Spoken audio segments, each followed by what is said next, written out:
Bismillahirrahmanirrahim. Assalamualaikum warahmatullahi wabarakatuh and very good afternoon. Distinguished guests, ladies and gentlemen, I feel honored this afternoon for being able to share with you some experience and some updates on secondary waste management this year. And thank you for your presence today, especially the board of directors, Dr. Nazrin, Puan Norlin Binti Jaafar, Engineer Rose, and also distinguished colleagues from various divisions, the directors, vice presidents, directors, head of departments, as well as online. Hi, everybody online, you hear me well? Thank you very much. I know you are very busy, not busy, but super busy. And having you with me for the next 1 hour is a very privilege and honor. Before I start my presentation, I would also like to record my appreciation to the environment for allowing me to use some of the slides and share with you the updates of circular economy, especially for secondary waste management. And thank you, Datin, for taking your time to join us. I hope the subject is interesting to you. And I know that all of us in this room, as well as online, have the same aspiration as we have only one Earth. And as what one quote was saying, we not inherit from our ancestors, but borrow it from our future generations. And I hope this presentation will increase our commitment towards environmental protection. Now I will begin my presentation.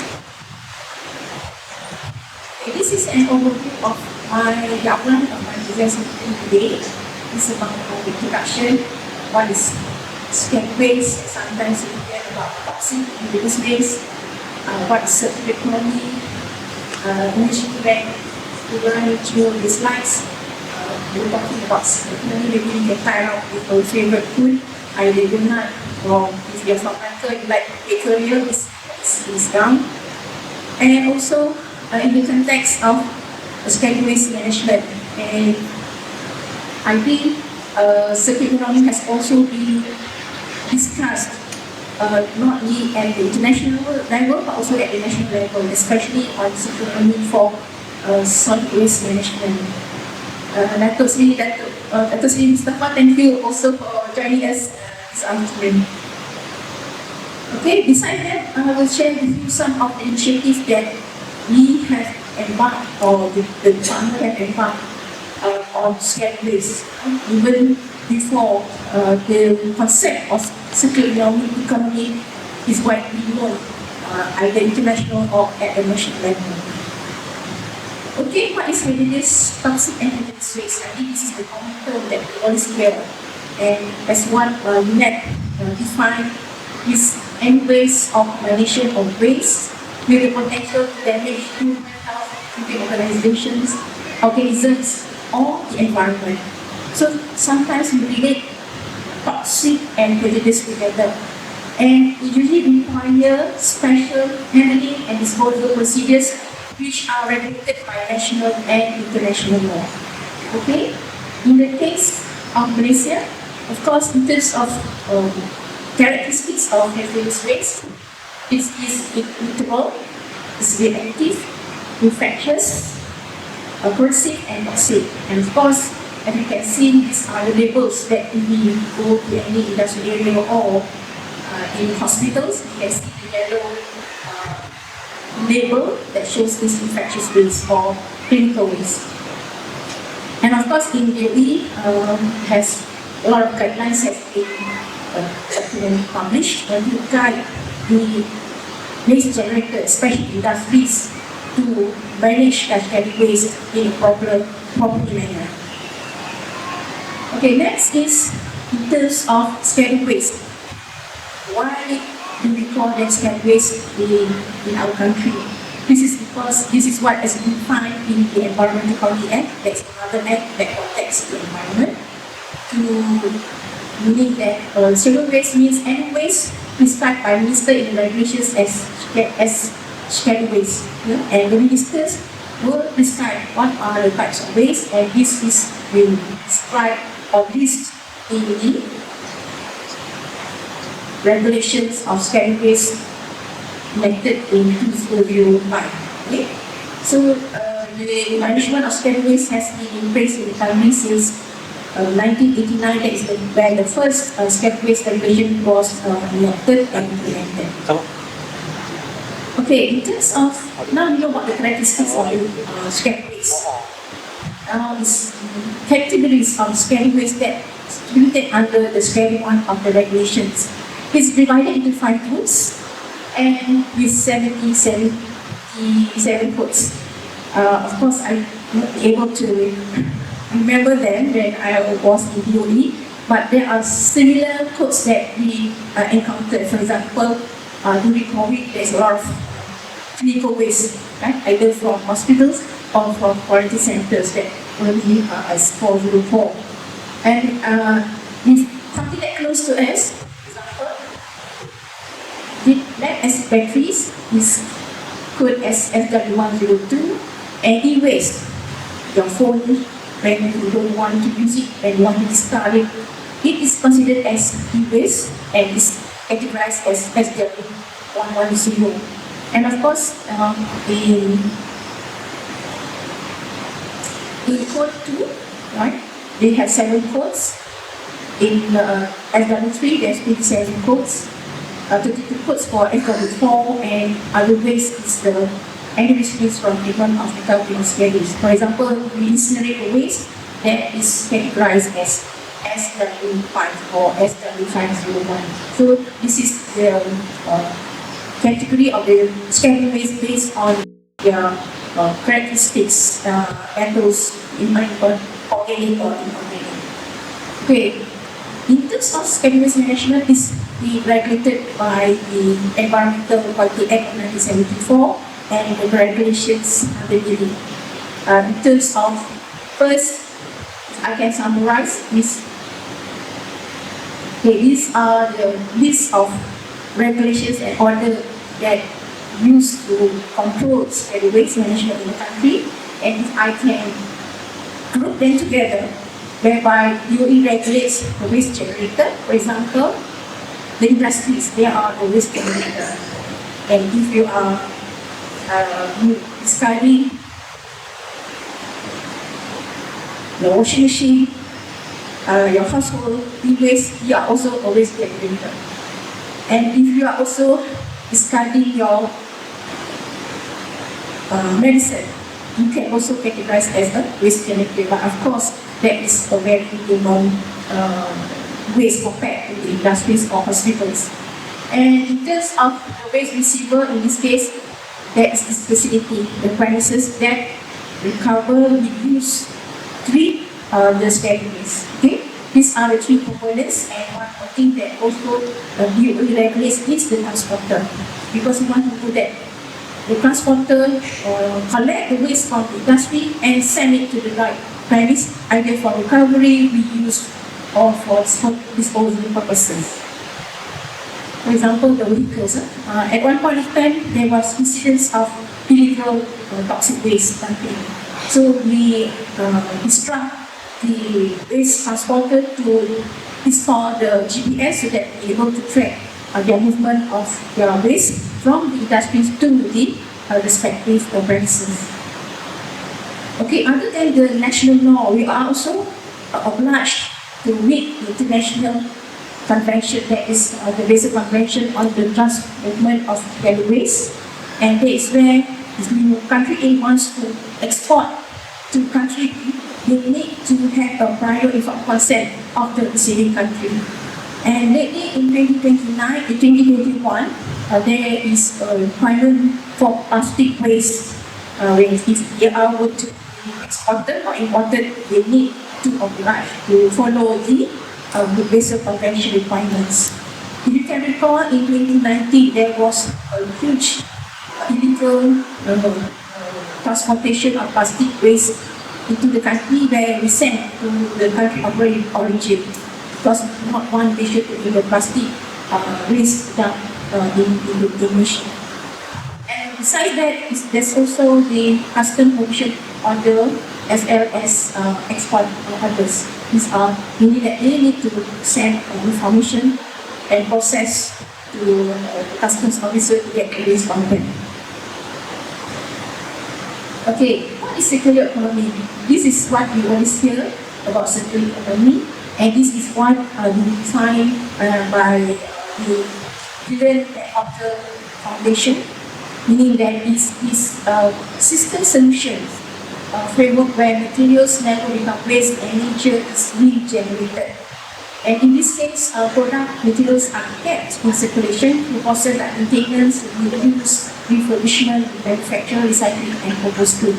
And this is being driven by design. I mean, if you go through the internet, there's a lot of documentation of circular economy, and I was reading through who actually founded circular economy. Actually, this idea has been introduced since 1990. And based on this foundation mentioned that there are three principles. One is on the eliminate waste and pollution, meaning that our economic system now is linear economy. So whereby you make and it cut waste. And we know that the resources is very limited, and this is not healthy because we want to sustain the natural resources for our next generation. Secondly is circular products and materials at the highest level, meaning once we have the product, we want to reuse, recycle, upscaling, and so forth. And of course, with these elements, we're able to regenerate nature, meaning that moving from the linear economy to circular economy, whereby we will support the natural process and nature to thrive. Okay, now let's go into the Malaysian context. Okay, based on the study, the blueprint of circular economy, blueprint for solid waste in Malaysia. This is what they define as circular economy: for use, recycling, cycling, repurposing of materials and products, for as long as possible before discarding to the environment as waste.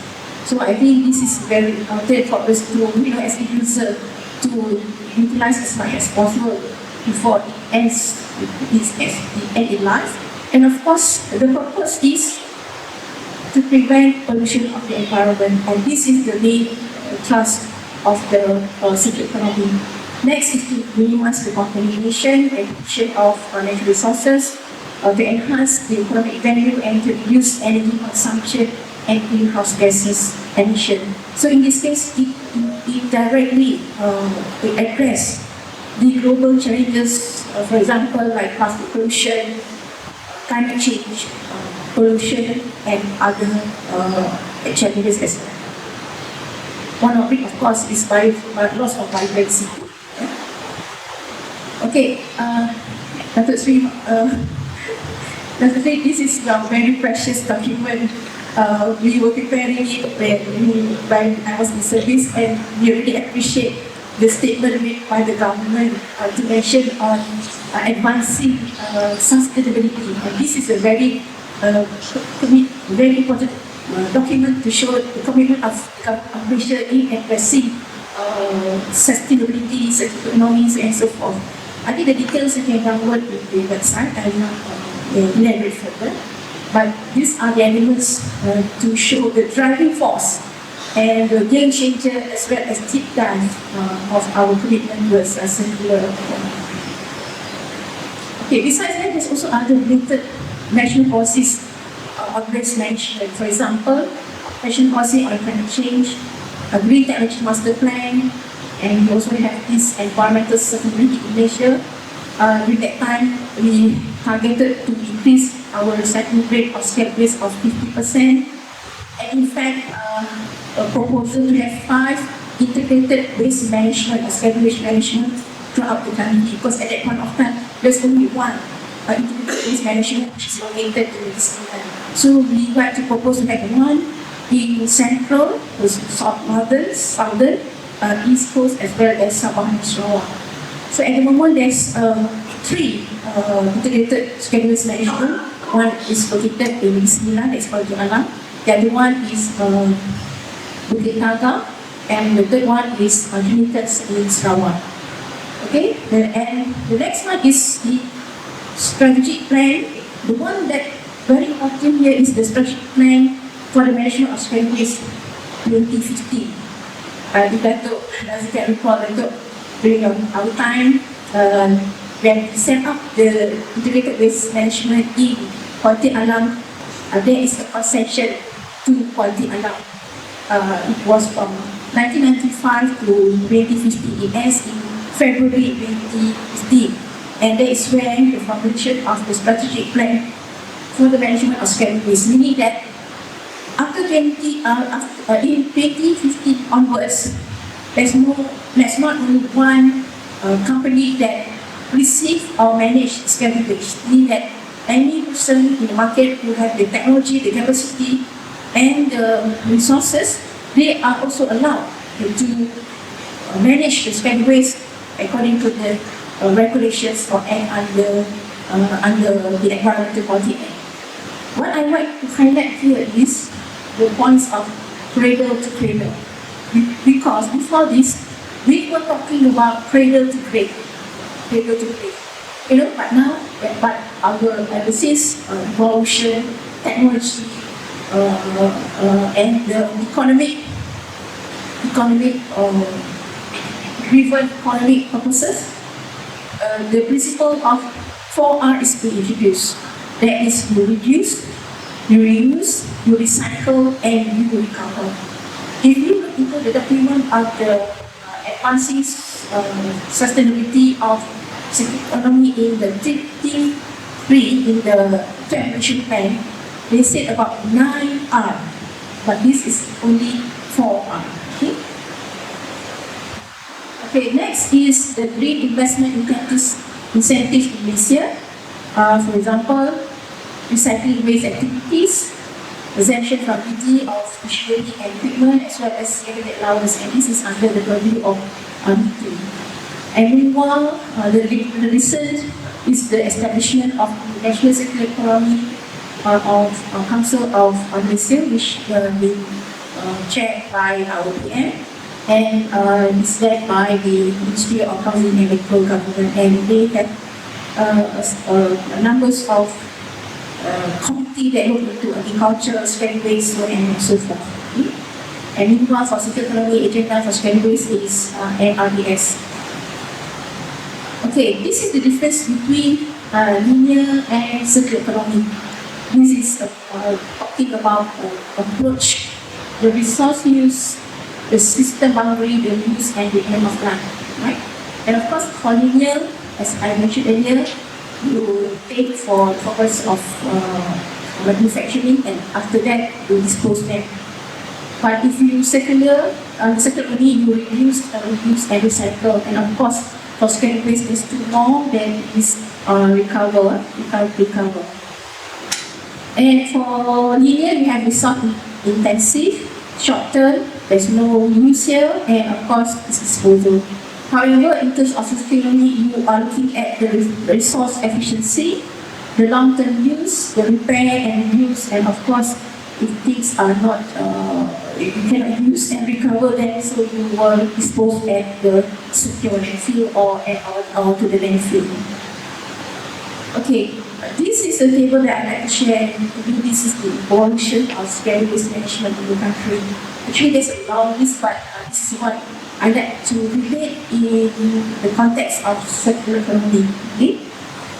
Okay, this is where it started when the nation and other countries attended the World Conference on Human and the Government, and of course after that the Environmental Quality Act was passed by the Parliament in 1974.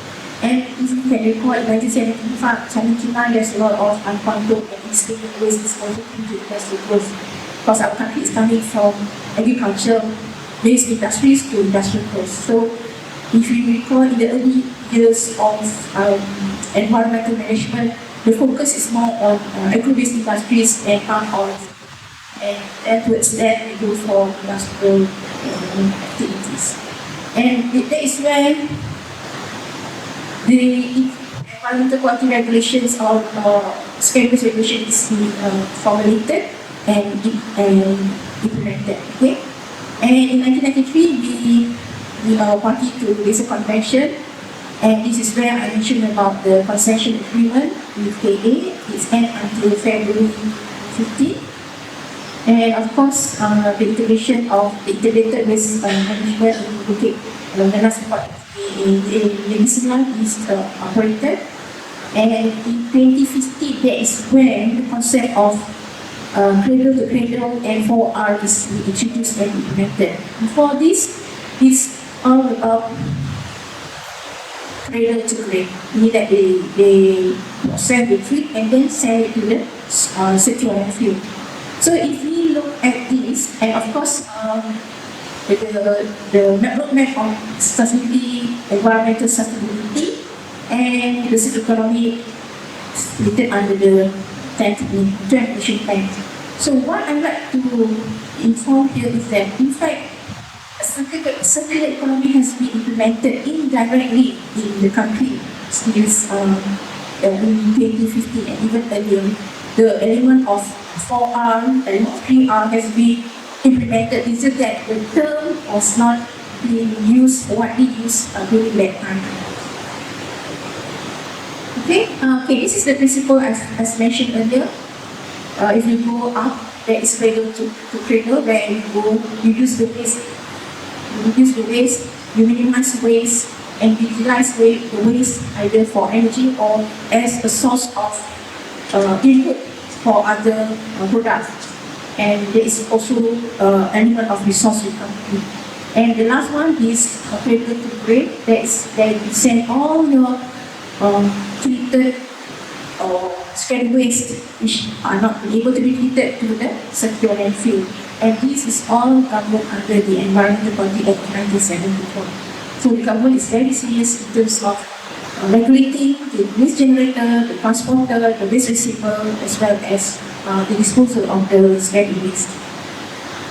Okay, this is the basic concept of cradle to grade. I cannot indulge further as I explained earlier, but this is the simple plan, and this is cradle to grade. As you can see here, the waste can be sent to the manufacturing industry as an input for their product, or can send to the treatment facility or recovery facility. Okay, and you can see here, the scattered waste also will be sent to the manufacturing industry facility or recovery facility, as well as if suitable for agricultural application. Okay, and of course this is the final disposal side. Okay, in terms of technology, I think that plays an important part because this is where you will be able to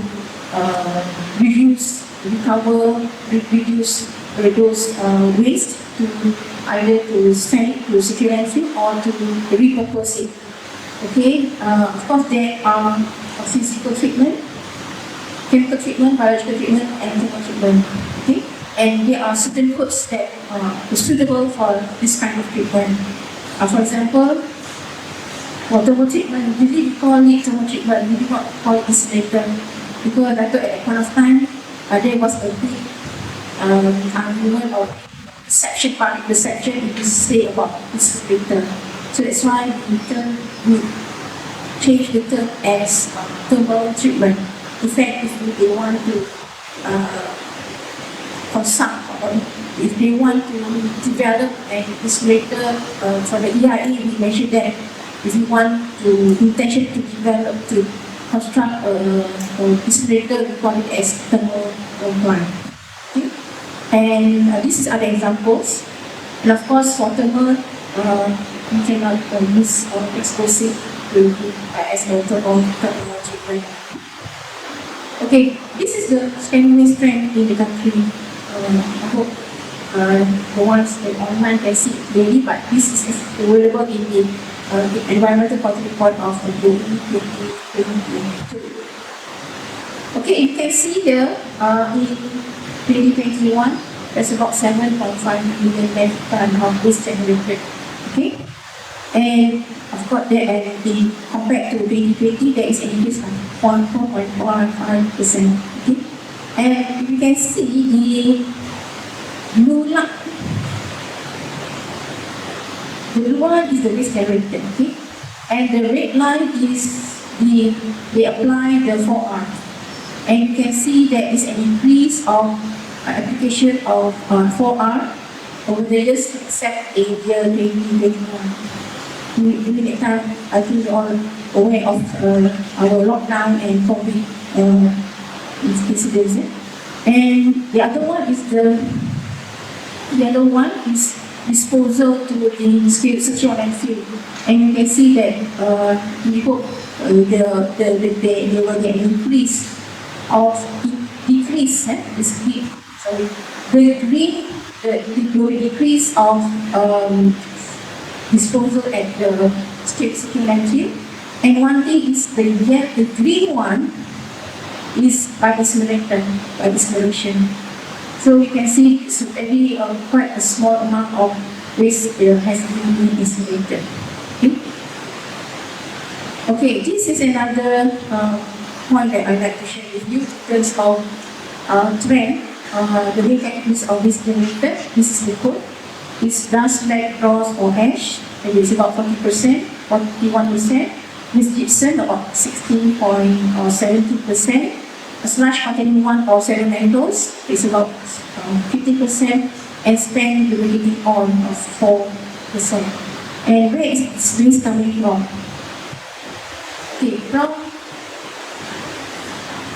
Okay, besides, before I share where is waste coming from, these are the premises or vehicles that licensed by UAE. If you have intention to be waste premise to recover or retreat the waste, then you have to apply for license from UAE. And these are the information. There's about 870 licenses that has been issued in 2021, and you can see there's quite a number of recovery, full recovery, partial recovery, and this, if you look at these three, they are the recovery areas, and it's about 40% recovery facilities. The rest is incinerator for disposal and also a secure landfill.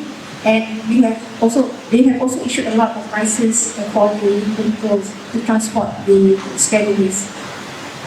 Okay, in terms of waste generated, I think you all can have an idea that most of the waste generated is located in Selangor. It's about 87.8%, followed by Perak, Johor, and a small amount in Ismina, and Sarawak and Kopina, and the rest is about a total of 12.7%. So we know that Selangor is a very rapid industrial area, and of course the waste generated is quite huge compared to other states.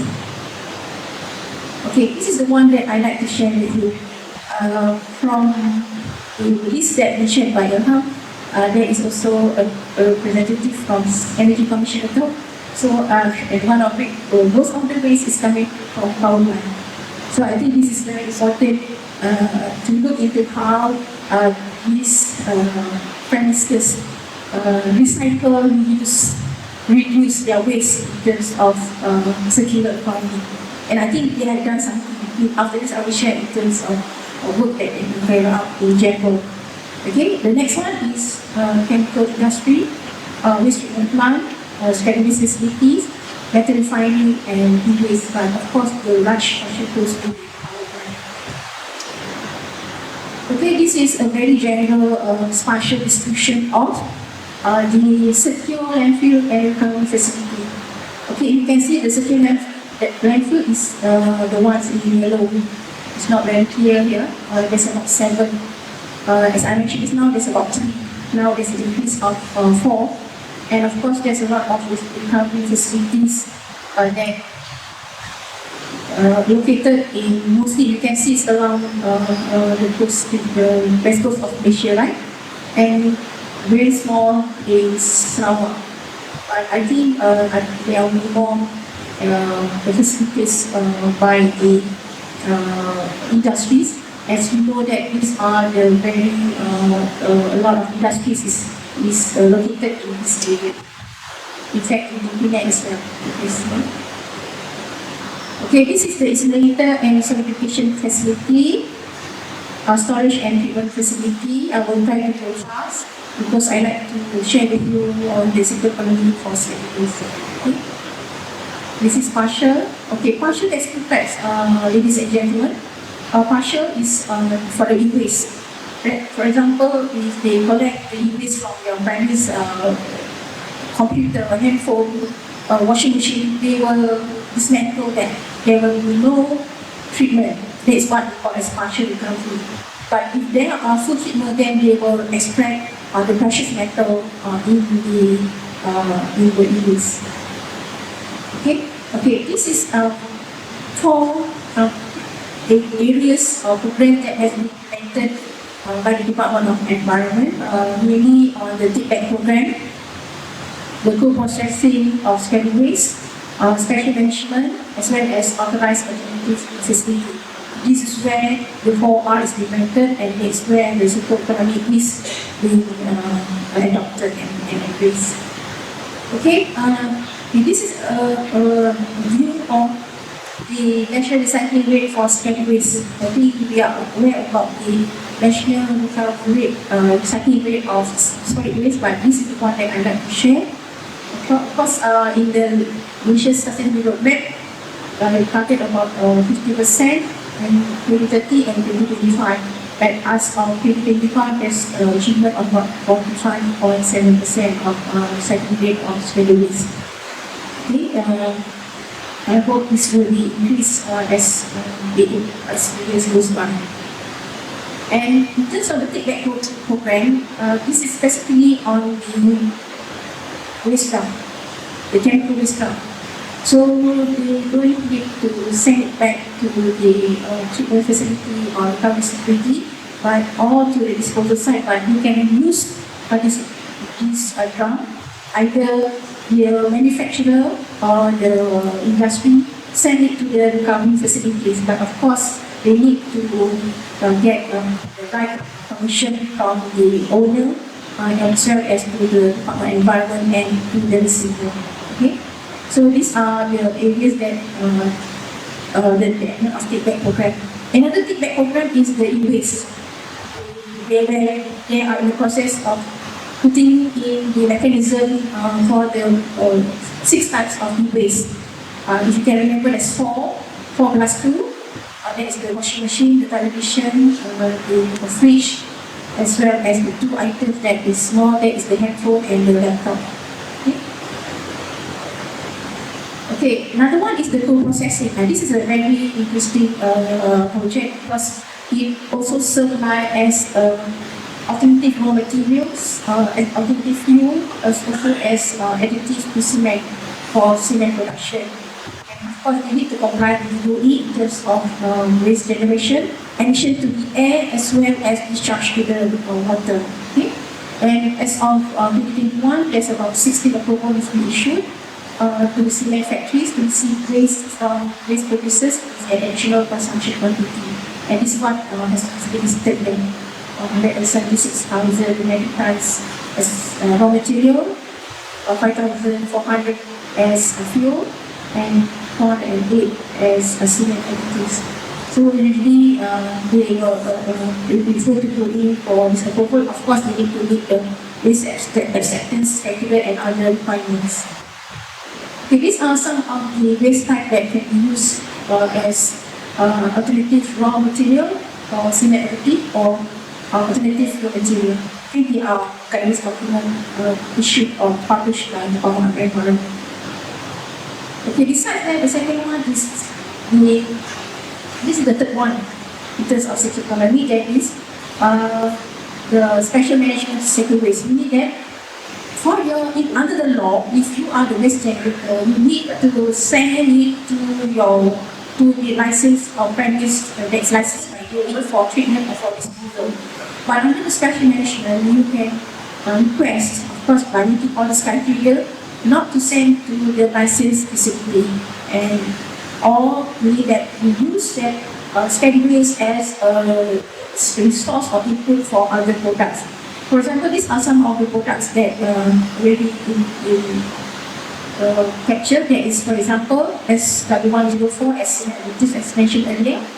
as glycerin, as red bricks, as tiles, neutralizing agent, acolyte, as bricks, concrete wall, iron cupboard, and precast concrete. So you can see here there's a lot of potential of scattering waste of consumer. There's a lot of other products that can produce or used as a product by using this scattering waste. Of course, after some kind of treatment and meet the criteria. Okay, next one is the application plan. As you can see here, over the years, there is an increase of application.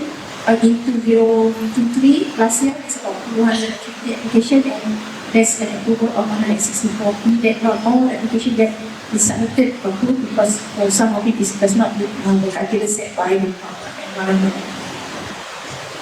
Okay, authorized alternative facility. This is very interesting because from the study carried out by BPA, Bureau and or the Complex Bureau from 2017, there's about 15 over cars, abandoned cars in the country, and causes pose to health hazard, eyesore, and others. So, in this case, in fact, recently, number one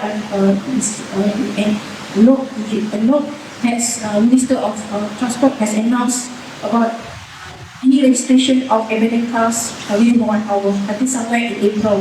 So with this, can expedite or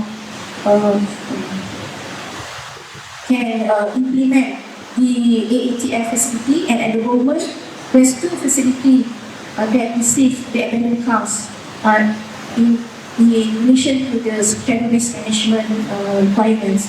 If you see your car with only one abandoned, there's a lot of scheduled waste there. Your car, if you abandoned, is categorized as the 42, meaning that it's still off schedule and non-schedule. And then your battery, there's an acid battery, your electrical wiring that is in waste, your pad brake that is classed as SW201, and your negative converter as SW2. So I know someone is smiling here. I don't know what sort of message that one is smiling, but there is a way for all of us to dispose their abandoned cars, of course, with the approval from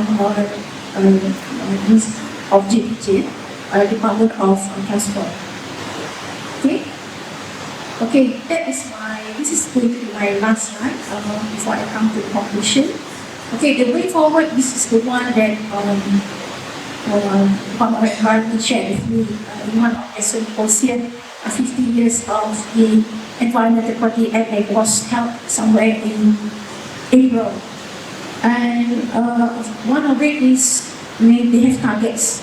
There is 20% disposal of scheduled waste that they want to avoid and reduce disposal of scheduled waste to circular landfill. And we want to increase the application or the practice of 4R, as mentioned earlier. Reduce, reuse, recover, and recycle. Okay?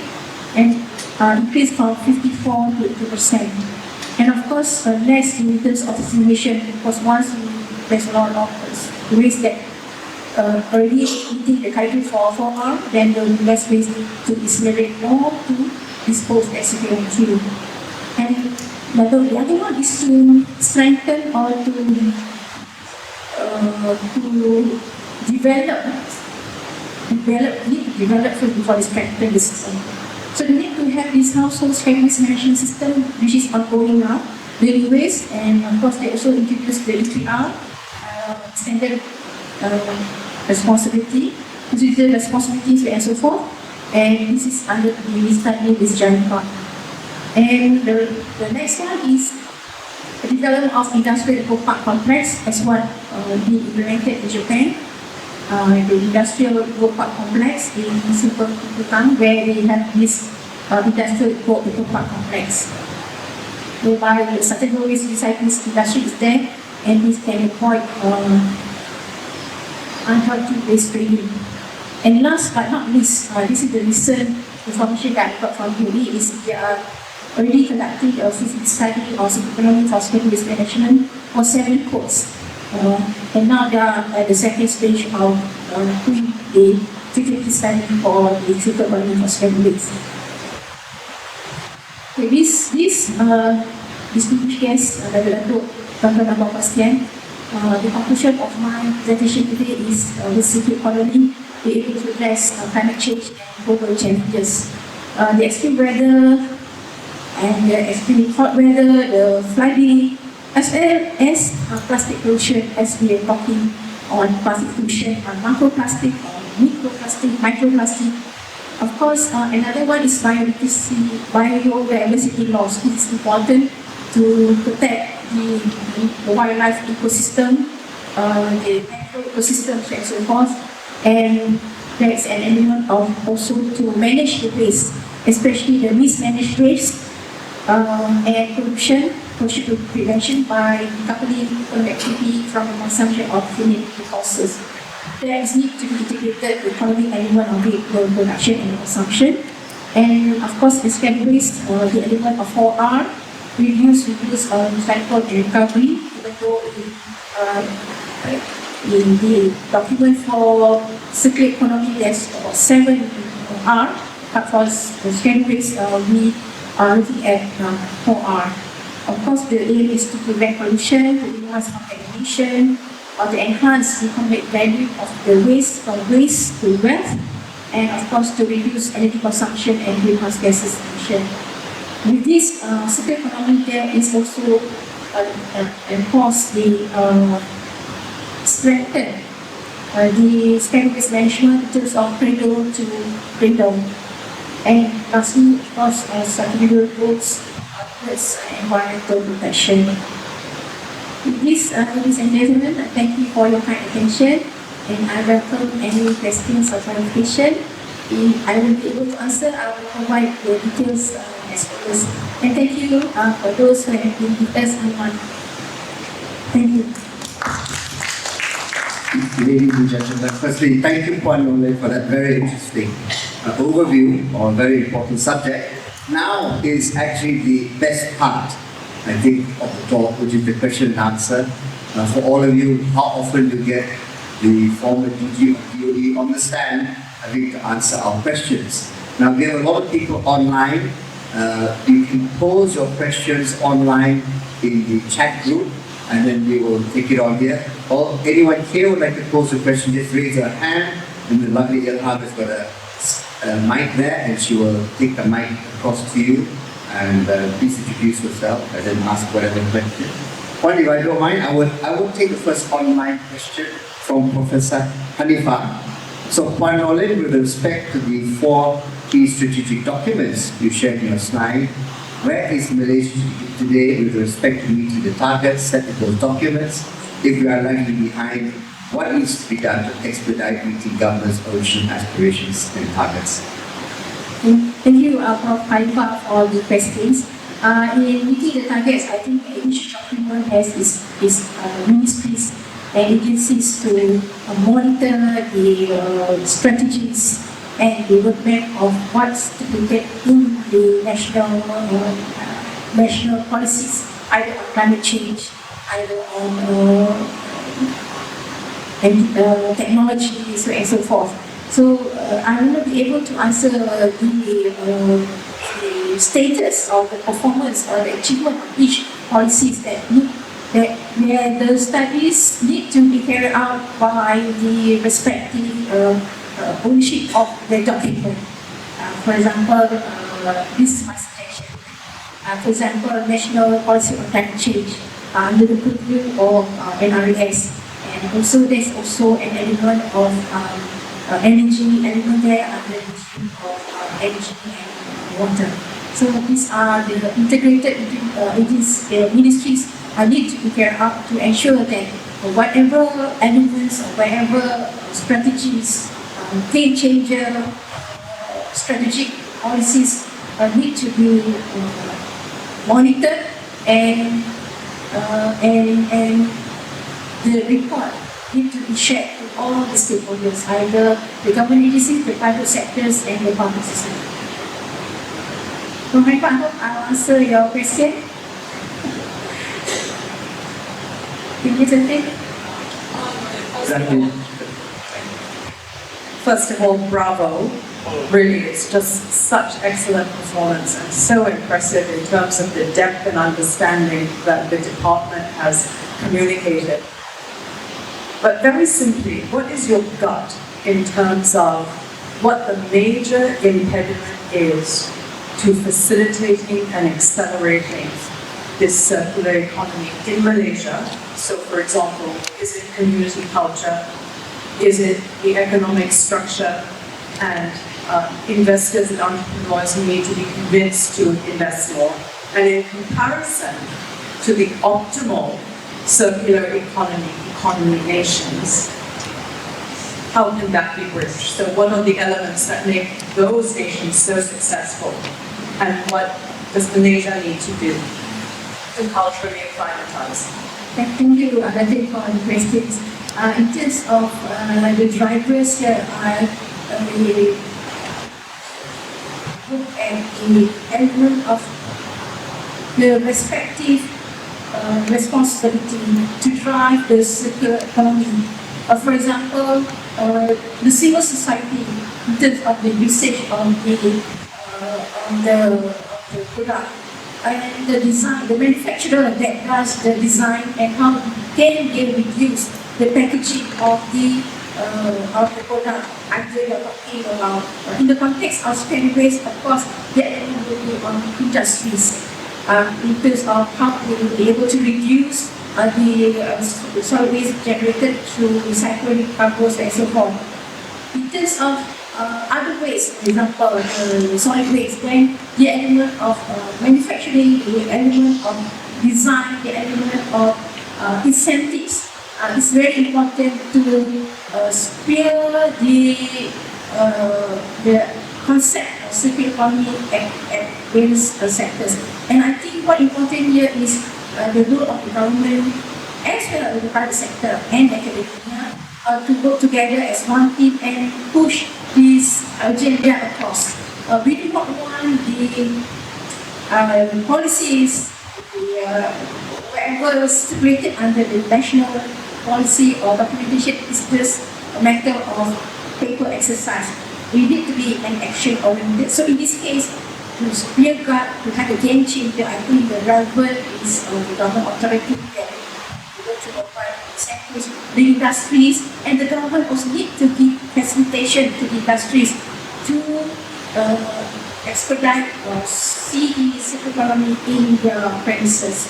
If not, you tell them that you have to do this, you have to do that, but the facilitation is not there. So I think the need of facilitation has to be there, and the industry and government as one, as a whole nation approach to embark on this journey. I hope this answers the question. I think it's all important. In fact, we as the user, as a very simple thing, the single-use plastic, how often we say no when a shop provide the plastic to carry your goods, or how committed we are to carry our plastic bags, to leave with our handbag and go shopping. So it also involves all society, because I think one, not only the government and the industries and the academy, but also the behavioral change need to be there. The behavioral change. We as a nation need to look into the behavioral change and create an impact that everybody is responsible of their own waste. Thank you very much.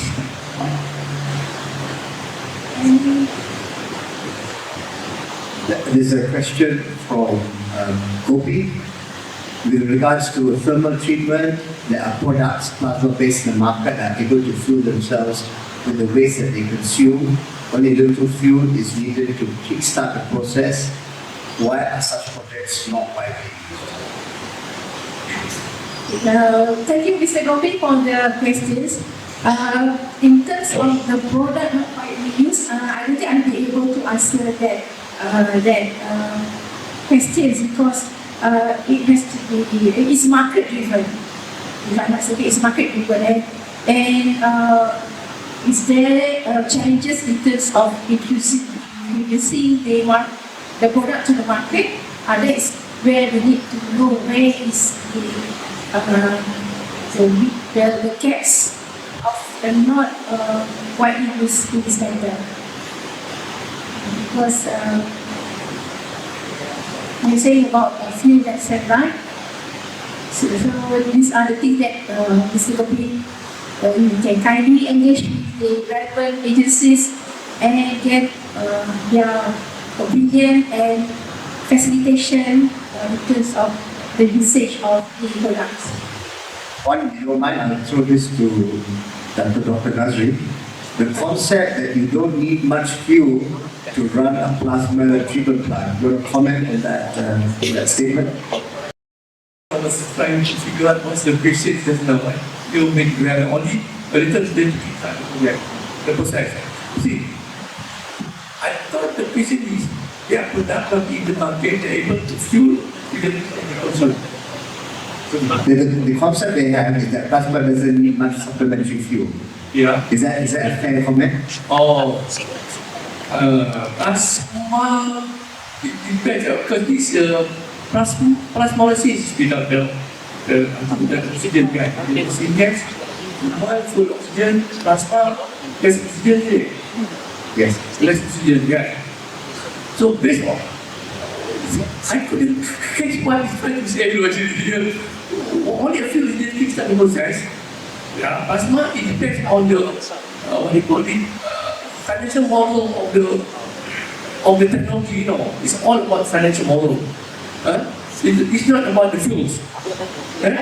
The fuel, if the fuel is what they call it, cheap to push the plasma process, then it can be just.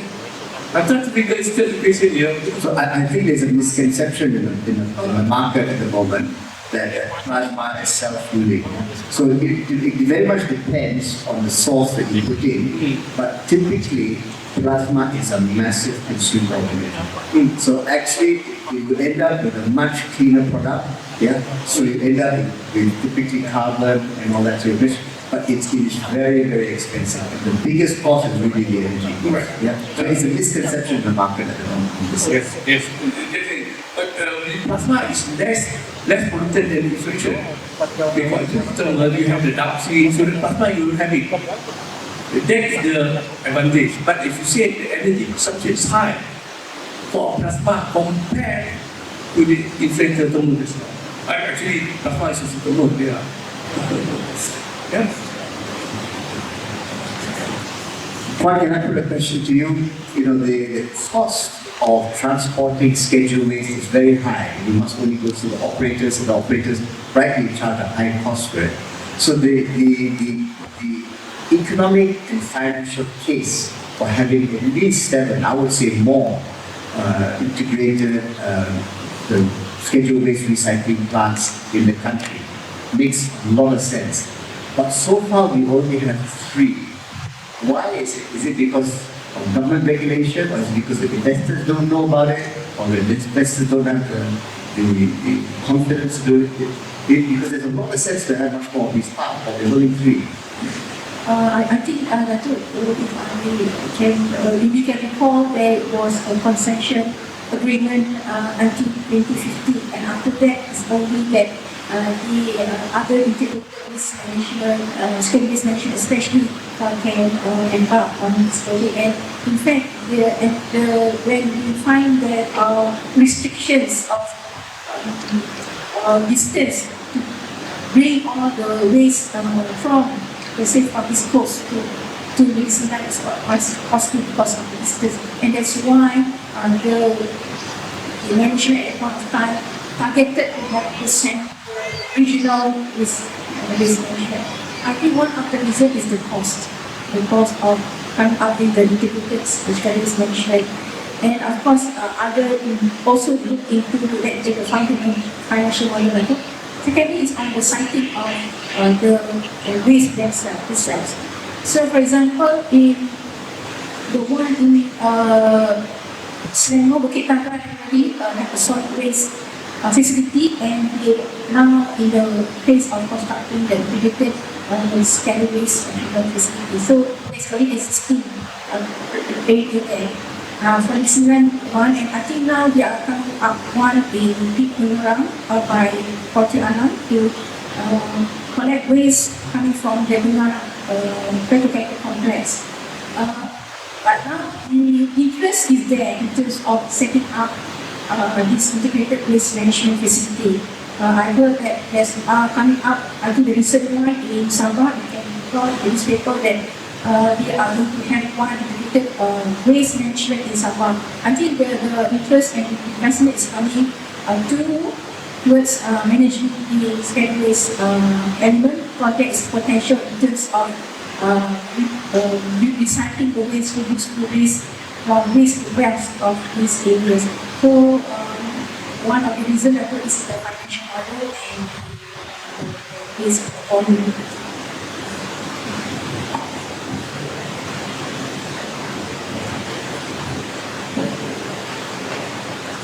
Manuel, I have one small solution and one question. In your presentation, you showed the power plant is the most prominent one in producing the waste. I think your next presentation will take that. Because the coal-fired power plants are doing us now, total ban all of the now. And gas-fired power plant has gone with technology where it is almost in. In Malaysia, we're using some power plants where the emission is zero, all clean emission. That means whatever comes out from the power plant goes to the system. It's practically all treated. Okay, so that's my suggestion. Let's think about it.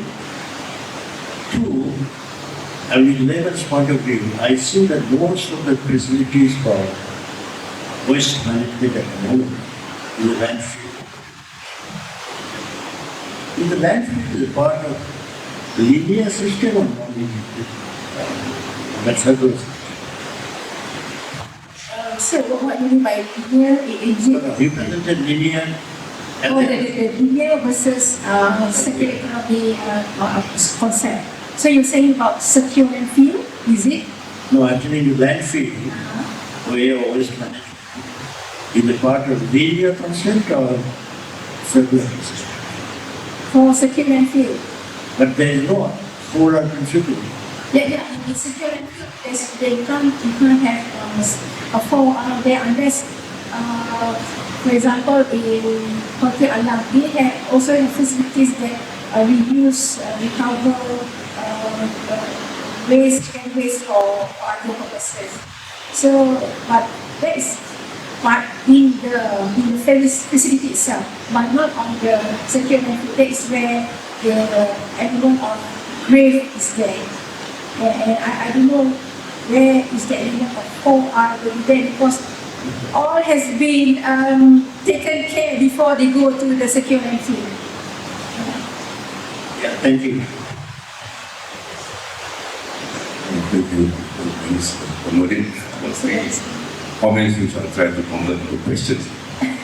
Firstly, financial model is costly to treat waste. And in general, consumers, companies, and these multinationals, they choose to pay the cost of waste treatment. As a result, the government is subsidized. Legally. Firstly, my question is, do you agree with that observation? And then the two, I think, is to do a stock take, the transparent object is where we are in terms of amount. It's got to be transparent, and there's a lot of lack of transparency, how to calculate all the waste that happen. So I think it's important to share with the company how to come up with those numbers. So stock takes important. And in the experience, has that been done? Objectively past. Definitely, in terms of benchmarking, where are we?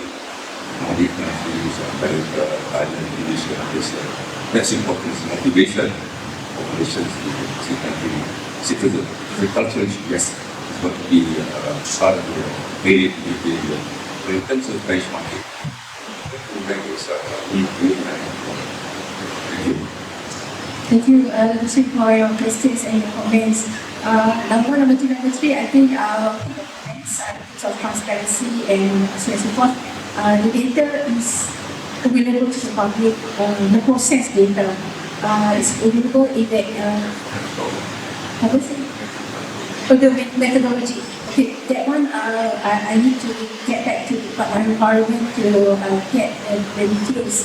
But of course, in terms of the process data is being published in the Department of Environment environmental quality report or the quality report. There's two reports that published in the department, and in fact, the environmental quality report has to be published by the 30th of September every year. That is being mentioned in the publication every year.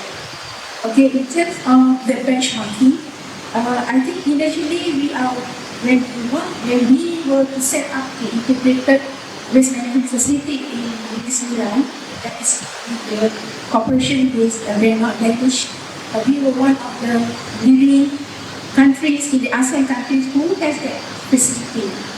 But as of now, in terms of scheduled waste management, the government, I do not have the data that the city shared with you now. Where are we now? If you can give me more time, then I can do some kind of findings, factors, function of where we are now. In terms of when we want to do the benchmarking, we need to compare in terms of either in terms of the 3R, 4R, or in terms of managing, or in terms of incidents. Incidents also be record card of how you manage your schedules. So if you allow me to give me some time to see where we are in terms of schedules management, I will first in the regional and of course in other countries as well. Thank you, this is important this.